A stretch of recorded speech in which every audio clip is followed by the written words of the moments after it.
द्वादश अध्याय इंग्रेज उपनिवेशवाद विरोध में विद्रोह।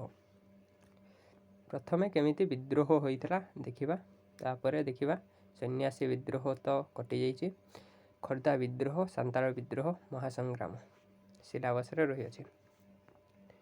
जेतेबेले अष्टदश रु विंश शताब्दी मध्य यूरोपीय माने देश को आसीथिले, महादेश बाहरी राज्य को विस्तार करथिले। तांको बड़ विस्तार करथिले, साम्राज्य स्थापन मध्य करथिले। केउ माने साम्राज्य स्थापन करथिले? सेही यूरोप माने। प्रथमे किछि अंचल को उपनिवेश कले एवं तापरे बड़ बड़ राज्य को विस्तार करी उपनिवेशवाद बोली ताको कहाଯାଏ बा साम्राज्यवाद बोली कहाଯାଏ। आमे एखा जानिबा उपनिवेशवाद कहिले कौन? छोट छोट अंचल को नैना उपनिवेश। उपनिवेश कहिले कॉलोनी, ताको कॉलोनी बोली कहाଯାए। उपनिवेशवाद को उपनिवेश को कॉलोनी बोली कहाଯାए। उपनिवेशवाद होउची बड़ बड़ राज्य को विस्तार कले ताको उपनिवेशवाद बा साम्राज्यवाद बोली कहाଯାए।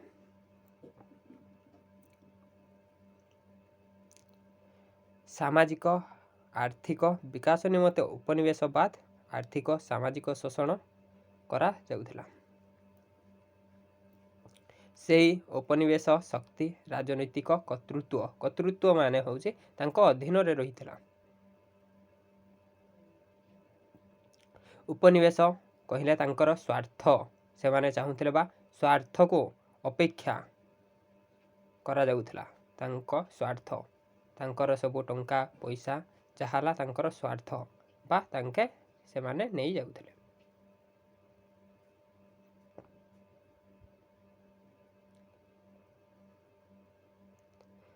साम्राज्यवादी देश गुड़िक क्रम विकास और उपनिवेश गुड़िकर क्रम विनाश देखा मिलता।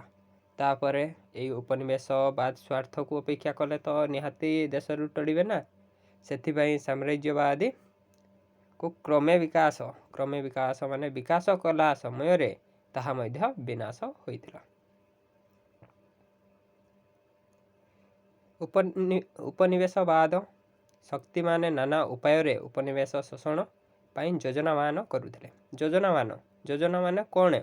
से माने केमिति टंका पैसा शोषण करिवे, से माने ताहा पाई नाना उपाय अवलंबन करुथिले। से उपनिवेश सामाजिक प्रचलित रीतिनीति परंपरा भंग कले। माने समाज रे जहा प्रचलित होउथला रीतिनीति माने कहिबाकू गले पर्वपर्वाणी जहा परंपरा से गुड़िक उपनिवेश आसिलारू ताहा गुड़िक भंग कर दैथिले माने ता भांगी चोरी सबो ताहा प्रचलन करू नथिले। से रीतिनीति और परंपरा से माने ता फल रे से माने विद्रोहर शिकार बा दुर्नीतिर शिकार होउथिले। अन्य पक्षरे उपनिवेश शक्ति नाना उपाय विद्रोह गुड़िकर दमन करने को लगिले। नाना शक्ति माने कहिबाकू गले केते गुड़िक उपाय करी से माने दमन करबा पई चाहिए। आधुनिक अस्त्र शस्त्र माने प्रचलित परे तो थिला कहिबाकू गले बयोनेट कहिले गुटे घुसुरी चमड़ा आउरी गुटे रहिला गाईर चमड़ा रे गुटे बयोनेट माने गुटे बंदूक मध्य था। एनफिल्ड को कहती ताको बंदूक। से गुड़िक न चली से माने आधुनिक अस्त्र शस्त्र माने बहुत नुआ नुआ बंदूक एवं जेकोसी प्रकार अस्त्र शस्त्र व्यवहार करने को लगिले। उपनिवेशवाद विस्तार केमिति हैला तांकर? उपनिवेश विद्रोह मध्य केमिति होइथिला? तांक मानक दृढ़ दमन केमिति मध्य होइथिले ताहा प्रमुख वैशिष्ट्य रही अछि। आसो देखिबा 19 शताब्दी लंडन सबुठारु बड़ उपनिवेशवाद शक्ति थिला। इठा क्वेश्चन आसी थाए ସବୁଠାରୁ ବଡ଼ ଉପନିବେଶ ଶକ୍ତି କେଉଁ ଦେଶ ଥିଲା କହିନା क्वेश्चन आसे ସେଇଟା ହେଲା ଲଣ୍ଡନ। ଭାରତ ହେଲା ସେତେବେଳେ ଅଧିକ ଆୟତନ ବିଶିଷ୍ଟ ଉପନିବେଶବାଦ ମାନେ କହିବାକୁ ଗଲେ ଭାରତ ଥିଲା ଆୟତନ କ୍ଷେତ୍ରରେ ଉପନିବେଶ।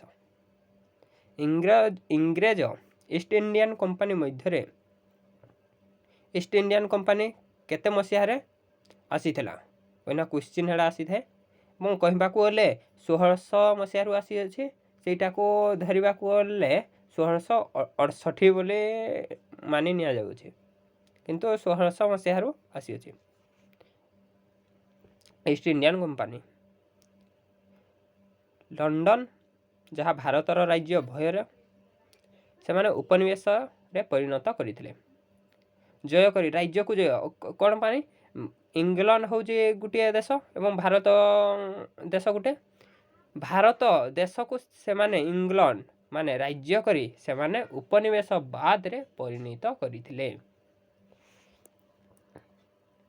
1757 ମସିହାରେ ଗୋଟିଏ ଯୁଦ୍ଧ ହୋଇଥିଲା ତାହାକୁ ପଲାସି ଯୁଦ୍ଧ ମଧ୍ୟ କୁହାଯାଉଛି। ପଲାସି ଯୁଦ୍ଧ ପରୀକ୍ଷାରେ ଆସିଥାଏ। ପଲାସି ଯୁଦ୍ଧ କେତେ ମସିହାରେ ହୋଇଥିଲା 1757 ମସିହାରେ ହୋଇଥିଲା। କମ୍ପାନୀ ଭାରତ ସମଗ୍ର ଅଞ୍ଚଳ ନିଜ ଅଧିକାରଭୁକ୍ତ କରିଥିଲା। ଏଇଠି ସେହି ପଲାସି ଯୁଦ୍ଧ ମାନେ କ'ଣ ସେଇଟା ସେମାନେ ଭାରତକୁ ଜୟ କରିଥିଲେ। ଭାରତକୁ ଜୟ କରି ଏବଂ ତା ଅଧୀନକୁ ନେଇଯାଇଥିଲେ କମ୍ପାନୀ ଅଧୀନକୁ ନେଇଯାଇଥିଲେ ଜୟ କରି ପଲାସି ଯୁଦ୍ଧ ଫଳରେ। କେତେରୁ କେତେ ରହିଥିଲା ପଲାସି ଯୁଦ୍ଧ କେତେ ମସିହାରୁ କେତେ ମସିହା ପର୍ଯ୍ୟନ୍ତ ରହିଥିଲା ଏଇଟା କହିବାକୁ ଗଲେ 1757 1857 ମସିହାରେ। କେତେ ବର୍ଷ क्वेश्चन आसे କେତେ ବର୍ଷ ଧରି କମ୍ପାନୀ ଶାସନ ଚାଲି ଆସୁଥିଲା କହିଲେ ଆସେ ହେଡ଼ା ଏଇଟା 100 ବର୍ଷ।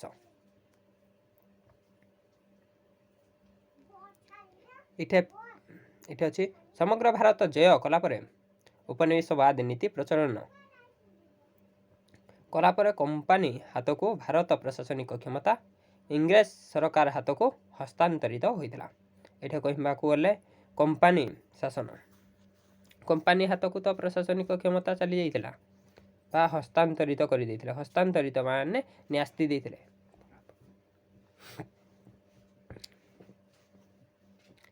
ତାପରେ 1947 ମସିହାରେ ଉପନିବେଶବାଦର କର୍ତ୍ତା ରୂପେ ଶାସିତ ହୋଇଥିଲା।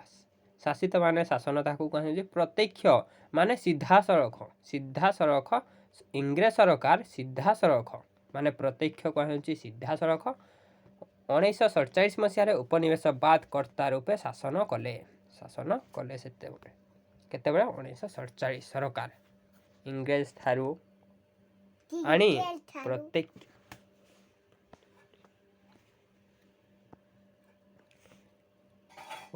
ଉପନିବେଶବାଦ ବିଦ୍ରୋହ ସେଠାରେ ଦମନ ହୋଇଥିଲା। ଉପନିବେଶବାଦ ବା କହିବାକୁ ଗଲେ କେତେ ମସିହା ଠାରୁ ତାହା ହୋଇଥିଲା 19ବିଂଶ ଶତାବ୍ଦୀ ଦ୍ୱିତୀୟାର୍ଦ୍ଧ ଏହା ଆଧୁନିକ ବୁଦ୍ଧିଜୀବୀ ବର୍ଗ ନେତୃତ୍ୱ ପରିଚାଳିତ ହୋଇଥିଲା। ତାହାର ଜାତୀୟତା ଆନ୍ଦୋଳନ ରୂପେ ଅଭିହିତ ହୋଇଥିଲା।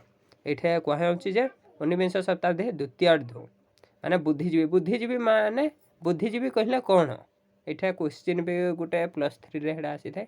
ବୁଦ୍ଧିଜୀବୀ କହିଲେ କ'ଣ ବୁଦ୍ଧିଜୀବୀ ମାନେ ନିଜର ସ୍ୱାର୍ଥ ଅପେକ୍ଷାରୁ ଅନ୍ୟ ଜଣଙ୍କର ସ୍ୱାର୍ଥ ଚାହିଁବାକୁ ତାହାକୁ ବୁଦ୍ଧିଜୀବୀ ବୋଲି କୁହାଯାଉଛି। ତାଙ୍କ ନେତୃତ୍ୱରେ ଜାତୀୟତାବାଦ ଆନ୍ଦୋଳନ ରୂପେ ଅଭିହିତ ମାନେ କରାଯାଇଥିଲା। ଅଭିହିତ ମାନେ ତାହା ଓହରି ଆସିଥିଲେ।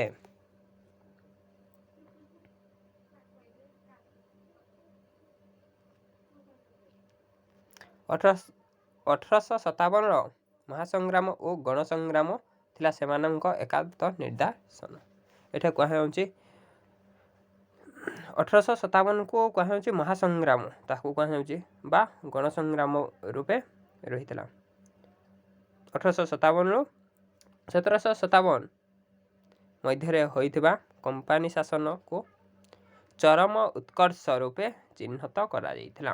ଏଠି କ୍ୱେଶ୍ଚିନ୍ ଆସେ 1757ରୁ 1857 ମସିହାରେ ଚରମ ଉତ୍କର୍ଷ ରୂପେ ଚିହ୍ନଟ ହୋଇଥିଲା। 1857 1757। 1857 ମସିହା ପୂର୍ବ 100 ବର୍ଷ ସଂଖ୍ୟାର ସ୍ଥାନୀୟ ବିଦ୍ରୋହ ସଂଗଠିତ ହୋଇଥିଲା। ସେହି ମସିହାରୁ 1857 ମସିହାରୁ ବହୁତ 100 ବର୍ଷ ସ୍ଥାନୀୟ ବିଦ୍ରୋହ ମାନେ ଛୋଟ ଛୋଟ ବିଦ୍ରୋହ ହୋଇଥିଲା। ଦମନ ସତ୍ତ୍ୱେ ଏହି ବିଦ୍ରୋହ ଗୁଡ଼ିକର ନେତୃବର୍ଗ ଅସୀମ ତ୍ୟାଗ ଓ ସାହସ ପ୍ରଦର୍ଶନ କରିଥିଲେ। ଅସୀମ ମାନେ ବହୁତ ପ୍ରୟାସ କରିଥିଲେ, ସାହସ ମଧ୍ୟ ବହୁତ ଥିଲା ସେହି ଛୋଟ ଛୋଟ ବିଦ୍ରୋହରେ। ପରବର୍ତ୍ତୀ ସମୟରେ ଲୋକମାନେ ସ୍ୱାଧୀନତା ସଂଗ୍ରାମରେ ଝାସ ଦେବା ପାଇଁ ପ୍ରେରଣା ହୋଇ ଆସିଥିଲେ ମଧ୍ୟ। ସେମାନେ କହିବାକୁ ଗଲେ ପରବର୍ତ୍ତୀ ସମୟରେ ଲୋକମାନେ ବହୁତ ସଂଖ୍ୟାରେ ଲୋକ ସ୍ୱାଧୀନତା ସଂଗ୍ରାମରେ ଝାସ ଦେବାକୁ ମଧ୍ୟ ପଛେଇ ନଥିଲେ। 1757 ପଲାସୀ ଯୁଦ୍ଧ। ଇଂରେଜମାନଙ୍କର ବଙ୍ଗ ଅଧିକାର କରିଥିଲେ। କେତେ ମସିହାରେ ବଙ୍ଗ ଅଧିକାର କରିଥିଲେ କହିନା କ୍ୱେଶ୍ଚିନ୍ ଆସେ। 1757 ମସିହାରେ କେଉଁମାନେ ଅଧିକାର କରିଥିଲେ? ମାନେ ଇଂରେଜମାନେ କାହାକୁ ଅଧିକାର କରିଥିଲେ? ବଙ୍ଗ। ଏଇଟା କ୍ୱେଶ୍ଚିନ୍ ଆସିଥାଏ। ସେଠାରେ ଉପନିବେଶବାଦ ପ୍ରବର୍ତ୍ତନ ହେଲା। ପ୍ରବର୍ତ୍ତନ ମାନେ ବଦଳାଇ ମଧ୍ୟ ଯାଇଥିଲା। ସ୍ଥାନୀୟ ରାଜନ୍ୟ ଓ ଅଭିଲାଷ ବର୍ଗ କର୍ତ୍ତୃତ୍ୱ ଲୋପ ପାଇଥିଲା। କର୍ତ୍ତୃତ୍ୱ ମାନେ ତାହା ବିଲୋପ ମଧ୍ୟ ହୋଇଯାଇଥିଲା। ରାଜନ୍ୟ ମାନେ ଅଭିଜାତ। ରାଜନ୍ୟ ମାନେ କ'ଣ? ରାଜା ଶାସନ ସେପରେ ଲୁପ୍ତ ହୋଇଯାଇଥିଲା। ଆଶ୍ରିତ ପ୍ରଶାସନିକ ବର୍ଗ ଓ ସେନା ମଧ୍ୟ ଜୀବିକା ହରାଇଥିଲେ। ବହୁତ ଗୁଡ଼ିଏ ପ୍ରଶାସନିକ ମଧ୍ୟ ବର୍ଗ, ସେନା, ପ୍ରଶାସନିକ ବର୍ଗ ଏବଂ ସେନା ଜୀବିକା ହରାଇ ବସିଥିଲେ। ପ୍ରଶାସନିକରେ ଥିଲେ ବହୁତ କହିବାକୁ ଗଲେ ମନ୍ତ୍ରୀ ପରିଷଦ ହେଉରା ଯେକୌଣସି ଥିଲେ। ସେନା ଆହୁରି ଜୀବିକା ସେମାନେ ହରାଇ ବସିଥିଲେ। ତାଙ୍କର ପାଖରେ କିଛି କାମ ମଧ୍ୟ ନଥିଲା। ରାଜସ୍ୱ ବୃଦ୍ଧି ହେବାରୁ ପ୍ରଜାବର୍ଗ ଦାରିଦ୍ର୍ୟ ବଢ଼ିଲା। ସେଇ ରାଜସ୍ୱ ରାଜାମାନଙ୍କର ଅଧିକାର ହେତୁ ସେମାନଙ୍କର ଦମନ ହେତୁ ଦରିଦ୍ର ବଢ଼ିଲା। ଦରିଦ୍ର ମାନେ ଲୋକମାନେ ବହୁତ ଦରିଦ୍ର ହୋଇଥିଲେ ଏବଂ ଟଙ୍କା ପଇସା ନ ପାଉଥିଲେ ଏବଂ କାମ ମଧ୍ୟ ବି କିଛି ପାଉନଥିଲେ ଯେ ସେଥିପାଇଁ ଦରିଦ୍ର ମଧ୍ୟ ହେଉଥିଲେ। ତାପରେ ହୋଇଥିଲା ସୂର୍ଯ୍ୟାସ୍ତ ଆଇନ। ସୂର୍ଯ୍ୟ ଉଇଁବା ପୂର୍ବରୁ ଖଜଣା ଜମା ନକଲେ ଦିନ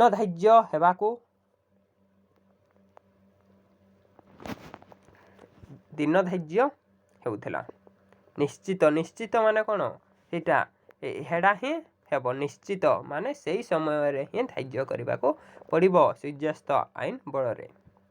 କ'ଣ? ଖଜଣା ପଇଠ ନକଲେ ସେମାନଙ୍କ ଜମିକୁ ନିଲାମ ରୂପେ ଘୋଷଣା କରାଯାଉଥିଲା। ନିଲାମରୁ ଯାହା ପଇସା ହେଲା ଖଜଣାରେ ଭରଣ କରୁଥିଲେ।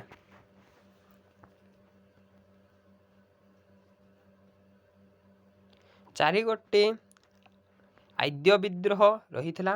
ବିଦ୍ରୋହ ଗୁଡ଼ିକ ହେଲା ସନ୍ନ୍ୟାସୀ ବିଦ୍ରୋହ 1763 1800। ତାହା ସନ୍ନ୍ୟାସୀ ବିଦ୍ରୋହ ସିଲାବସରେ ନାହିଁ।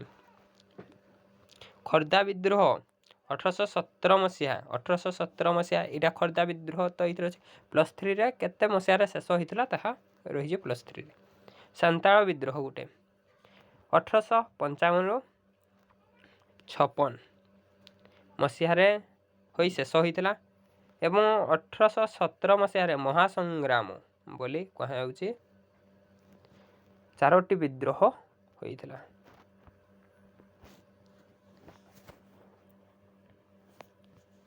ଆମେ ପ୍ରଥମେ ପଢ଼ିବା